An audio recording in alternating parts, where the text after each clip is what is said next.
உப்பு சத்தியாகிரகம் ஏன் தூத்துக்குடியில் நடைபெறாமல் வேதாரண்யத்தில் நடைபெற்றது? வரலாறு குறித்த பார்வையும் பதிவும் இதோ.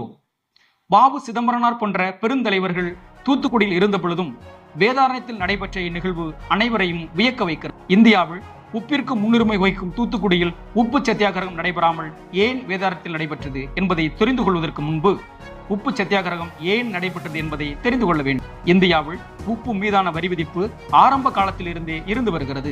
இருப்பினும் பிரிட்டிஷ் கிழக்கிந்திய கம்பெனி இந்தியாவில் உள்ள மாகாணங்களில் அதன் ஆட்சியை நிறுவ தொடங்கிய போது இந்த வரி பெரிதும் அதிகரிக்கப்பட்டது.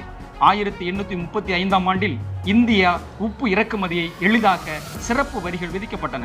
இது பிரிட்டிஷ் கிழக்கிந்திய கம்பெனியின் வர்த்தகர்களுக்கு பெரும் லாபத்தை அளித்தது. 1858இல் இந்தியாவின் நிர்வாகத்தை கிரீடம் நிறுவனத்திடமிருந்து கைப்பற்றிய போது வரிகள் மாற்றப்படவில்லை. ஆங்கிலேயர்களால் விதிக்கப்பட்ட கடுமையான உப்பு வரி இந்திய மக்களால் வன்மையாக கண்டிக்கப்பட்டது.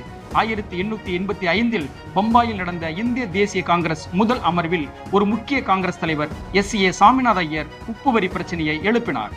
அதனைத் தொடர்ந்து 1929இல் காங்கிரஸ் மாநாடு கொடியேற்றும் உரிமையா அல்லது பூர்ண சுவராஜ் என்ற முழு சுதந்திரமா என்பதை பற்றி தீர்மானம் நடைபெற்றது. அப்பொழுது காந்தியை அழைக்க சர்தார் வேதரத்ன பிள்ளை சென்றிருந்தார். காந்தி வருவதாக தெரியவில்லை. அதனால் ராஜாஜியை அழைத்து வந்தார் என்பது குறிப்பிடத்தக்கது. உப்பு சத்தியாகிரகம் நடைபெறுவதற்கு ஓராண்டுக்கு முன்னதாகவே ஒரு களம் வேதாரண்யத்தில் அமைக்கப்பட்டது என்பது சிறப்பிற்குரியது.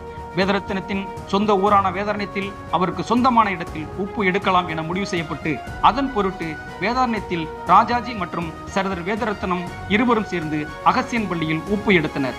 1930ஆம் ஆண்டு ஏப்ரல் மாதம் 13ஆம் நாள் வரலாற்று நிகழ்வு நடைபெற்றது. அப்பொழுது வந்தே மாதரம் என்று கூறி உப்பு எடுத்தனர் என்று கூறப்படுகிறது. வேதாரண்யத்தை சுற்றுவட்டார பகுதிகளில் ராஜாஜி வந்து தங்கியிருந்த இடத்தை பூங்காவாகவும், ராஜாஜி உப்பு எடுத்த இடத்தை நினைவுறும் வகையில் அங்கே நினைவு மண்டபமும், ராஜாஜியை கைது செய்து வைத்திருந்த இடமும் இன்று வரையில் அனைவராலும் போற்றி பாதுகாக்கக்கூடிய ஒன்றாக பார்க்கப்படுகிறது. இதன் காரணமாகத்தான் உப்பு சத்தியாகிரகம் தூத்துக்குள் நடைபெறாமல் வேதாரண்யத்தில் நடைபெற்றது வரலாற்று சிறப்புமிக்க நிகழ்வாக பார்க்கப்படுகிறது.